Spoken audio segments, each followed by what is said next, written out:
Au moment où, tandis qu'introduit en contexte temporel important, à l'heure où les décisions budgétaires sont cruciales, les plus pauvres attendent de l'aide.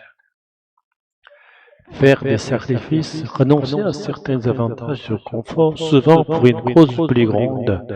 Le gouvernement devra faire des sacrifices pour réduire les dépenses publiques. Un chiffre qui fait réfléchir, une donnée marquante qui interpelle oblige à se poser des questions. 9,8 millions de pauvres, un chiffre qui fait réfléchir sur l'état de notre société. Atteindre un niveau record, être plus élevé qu'à tout autre moment dans le passé, le chômage a atteint un niveau record cette année-là. Passer sous un seuil, tomber en dessous d'un certain niveau ou d'une limite symbolique socio-économique. 650 000 personnes ont passé sous le seuil de pauvreté en un an. Très impactés, fortement touchés, concernés par une situation négative. Les familles monoparentales sont très impactées par la réduction des aides. Pénaliser les plus modestes, nuire ou désavantager ceux qui ont peu de moyens. L'inflation pénalise les plus modestes davantage que les autres catégories sociales. Coupe budgétaire, réduction des dépenses prévues dans un budget. La suppression de la prime inflation est une coupe budgétaire qui a fait débat. Faire basculer, faire passer quelqu'un d'un état à un autre, souvent de manière soudaine. La fin des aides a fait basculer de nombreux ménages dans la pauvreté. Sous le seuil de pauvreté, avoir un revenu inférieur au minimum considéré comme nécessaire pour vivre décemment. En 2023, plus de 15% de la population vit sous le seuil de pauvreté. Indépendants, micro-entrepreneurs. Travailleurs à leur compte, souvent précaires, sans protection salariale. Les indépendants sont vulnérables face à la baisse de l'activité économique. Touchés, être affectés par une difficulté, une crise. Les personnes âgées ont également été touchées par la crise du pouvoir d'achat. Indicateurs, outils statistiques permettant de mesurer un phénomène social ou économique. Le taux de pauvreté est un indicateur suivi par l'INSEE depuis plusieurs décennies. Hausse de l'inflation, augmentation générale des prix sur une période donnée. La hausse de l'inflation en 2023 a aggravé les inégalités sociales. Population modeste, groupe de personnes ayant de faibles revenus ou peu de patrimoine. Les politiques sociales visent souvent à aider la population modeste à faire face aux crises.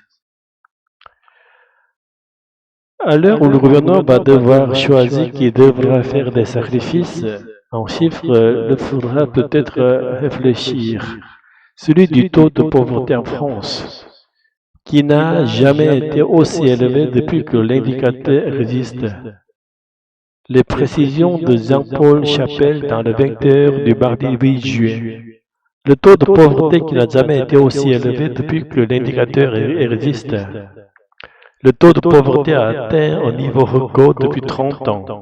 15,4% de la population en 2023, c'est le dernier chiffre connu au total. Cela fait 9,8 millions de pauvres, indique Jean-Paul Chapelle. Cela signifie qu'ils vivent avec moins de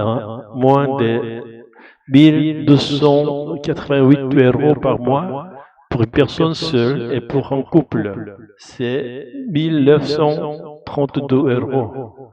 En un an, près de 650 000 personnes supplémentaires sont passées sous ce seuil, poursuit le journaliste. Les familles monoparentales très impactées. Pourquoi cette hausse, l'inflation très élevée en 2023 qui pénalise les plus modestes et les aides de l'État ont été réduites cette année-là, notamment la prime inflation et l'allocation exceptionnelle de rentrée, des coupes qui ont touché en particulier les familles monoparentales en faisant basculer près de 300 000 ménages sous le seuil. 34% de ces familles sont pauvres. pointe encore Jean-Paul Chappell. Sont très touchés également les indépendants, les micro-entrepreneurs, dont le taux de pauvreté atteint 19%, ajoute-t-il. Dialogue, un chiffre qui fait réfléchir.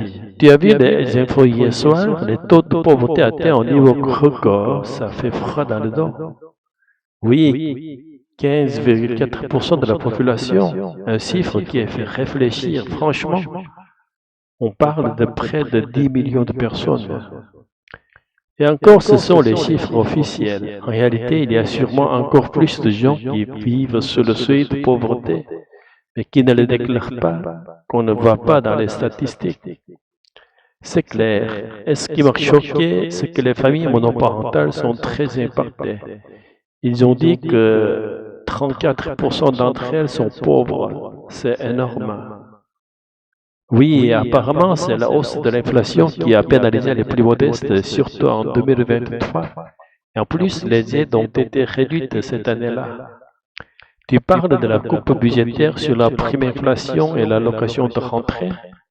Exactement. Ces mesures ont fait basculer des centaines de milliers de foyers dans la précarité. Je connais une mère célibataire qui a passé sous ce seuil après avoir perdu un complément de revenus. C'est injuste. Et tu as entendu, pour les indépendants et les micro-entrepreneurs, leur taux de pauvreté atteint 19%.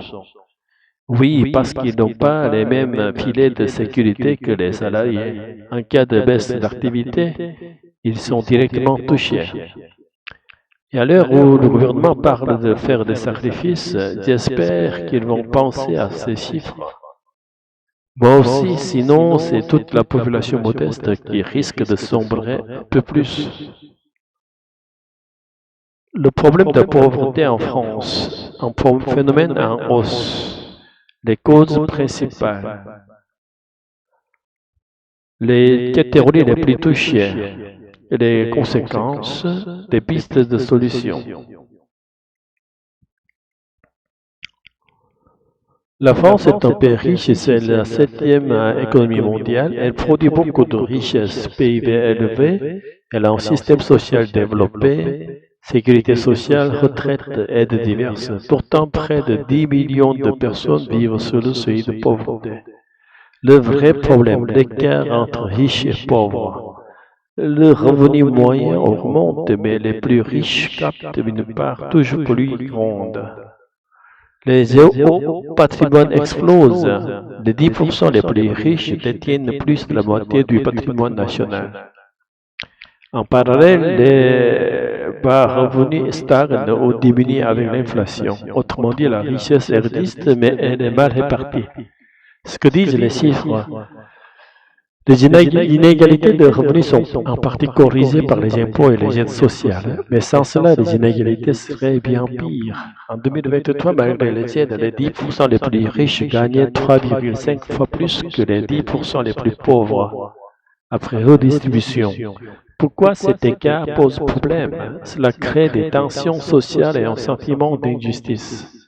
Les personnes pauvres n'ont pas accès aux mêmes chances, école, logement, santé. Cela affaiblit la cohésion sociale et la confiance dans les institutions. Que peut faire l'État?